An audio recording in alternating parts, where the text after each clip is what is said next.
What's going on, guys, and welcome to my review of the Retro64 controller for the Commodore 64. Now, this is a custom controller by a guy named RetroGameBoyz, and I purchased this on eBay. He has an eBay shop, which I will link to in the video description. But this is a custom controller, custom built from the ground up for the Commodore 64, and I believe the Atari 2600 as well, although I do not have an Atari, so I can't comment on its functionality with that. But with the Commodore 64, this is an amazing controller. I've been testing this out for the last hour or so, and I could not be happier with this.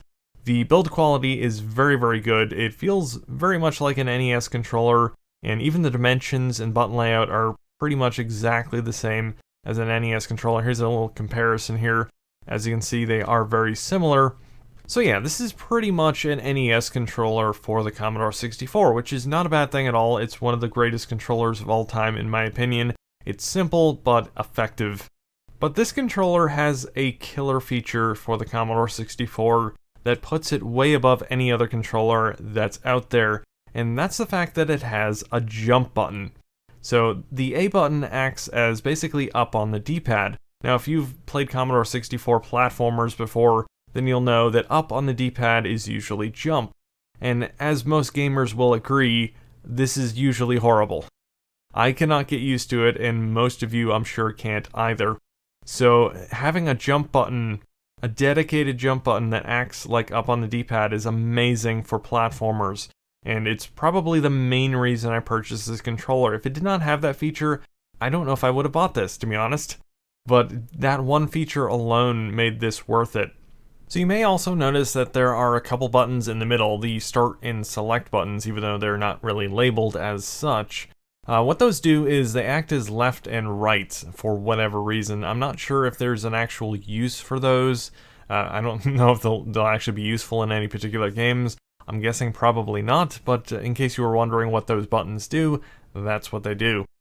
But anyway, without further ado, let's test out some games with this controller. Alright, so the first game I want to show is a very obvious one, Super Mario Bros. This is the port that came out last year, and this is amazing. I gotta say, this is so close to the NES version as far as music, sound effects, and actual gameplay are concerned. It does have some slowdown every once in a while, but just all in all, it's amazing that someone was able to actually port this over to the Commodore 64, considering it's not as powerful as the NES.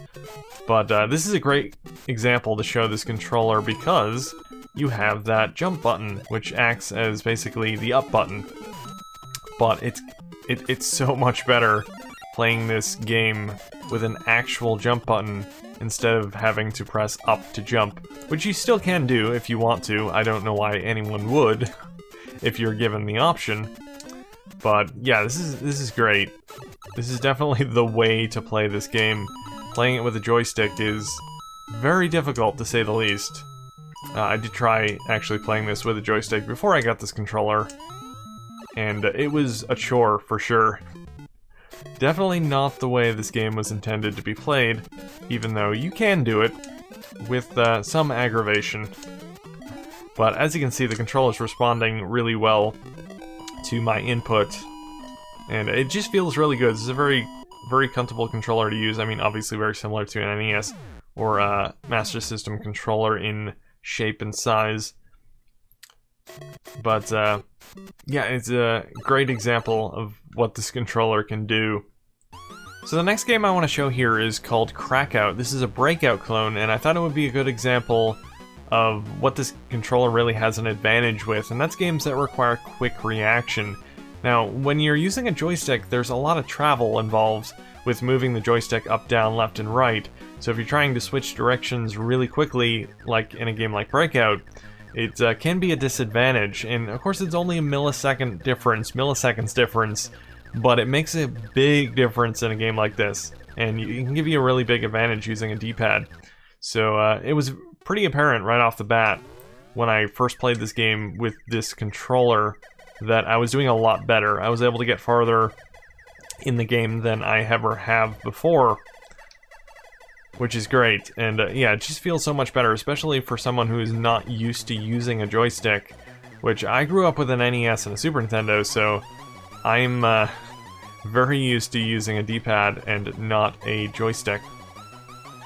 So this feels so much more comfortable and natural to me than using a joystick, and it gives me a much larger advantage with a game like this, even though I'm not doing very well right now. It's because I'm trying to commentate at the same time, that's my excuse. But yeah, this is great. The reaction time is so much faster than using a joystick, and it feels really good. This controller is very responsive, and yeah, it's great. Alright, so the next game I want to show here is Smash TV, which is another example of a game that requires very quick reaction, probably even more so than Crackout or any other Breakout clone. Also, responsive buttons is a big thing with this game as well, and I find with a joystick playing this game, sometimes you won't be able to react fast enough in order to turn around and shoot an enemy, and mostly because of unresponsive joysticks.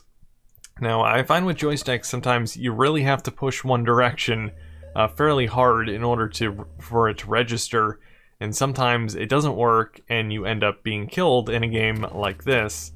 So I find I'm doing so much better, again, with this game, with the controller than I do with a joystick. So it is so much nicer playing this game, even though this is definitely a game that could use twin sticks. It's still a lot better playing this with the controller over a joystick. I'll definitely take this any day over a joystick. But just like with Crackout, I was able to actually get farther in this game the first time I played this with the controller than I did with the joystick. So, very, very nice. So my final thoughts on this controller: the Retro64 controller is fantastic. It's got great build quality, the buttons are very responsive, the controller itself feels very good. It feels just like an NES controller for the most part. I highly recommend this controller if you're interested in grabbing a gamepad for your Commodore 64. I don't think you can get one much better than this, especially with that jump button, which is just a lifesaver for platforming games and just about any game that requires you to jump. The controller in general is just a big improvement over using a joystick, especially if you are like me and you're not used to using a joystick on a console. Then this is great. This will make Commodore 64 games so much more playable for you. But anyway, if you want to pick up this controller for yourself, you can check out the link in the video description to the RetroGameBoyz eBay shop, where you can purchase one for yourself. As usual, if you enjoyed this video, don't forget to comment, rate, and subscribe, and thanks for watching.